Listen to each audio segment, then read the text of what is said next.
পল ম্যাকার্টনির হারানো ব্যাস গিটার এবার নতুন ডকুমেন্টারির মাধ্যমে সবার সামনে আসছে। কিংবদন্তি বিটলস তারকার এই ব্যাস গিটার শুধু তার পারফরম্যান্সেরই অংশ ছিল না, বরং সঙ্গীত ইতিহাসের এক গুরুত্বপূর্ণ প্রতীক হিসাবে পরিচিত। ডকুমেন্টারিতে ব্যাস গিটার চুরির পুরো গল্প, এর পেছনের রহস্য এবং পুনরুদ্ধারের ঘটনাগুলো বিস্তারিতভাবে তুলে ধরা হবে।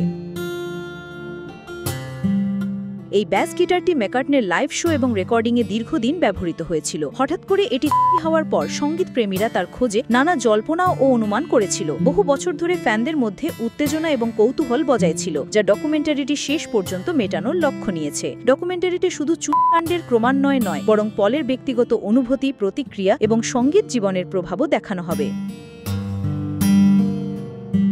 ফ্যানরা বহু বছর ধরে এই ব্যাস গিটার ও তার পুনরুদ্ধারের খবরের জন্য অপেক্ষা করছিল। নতুন ডকুমেন্টারিটি সেই আগ্রহের প্রতি সম্মান জানাচ্ছে, পাশাপাশি বিটলস এবং পল ম্যাকার্টনির সঙ্গীত জীবনের একটি অসাধারণ অধ্যায় নতুন প্রজন্মের সামনে তুলে ধরছে। পল ম্যাকার্টনির হারানো ব্যাস গিটার কেবল একটি বাদ্যযন্ত্র নয়, এটি সঙ্গীত ইতিহাসের এক অবিচ্ছেদ্য অংশ।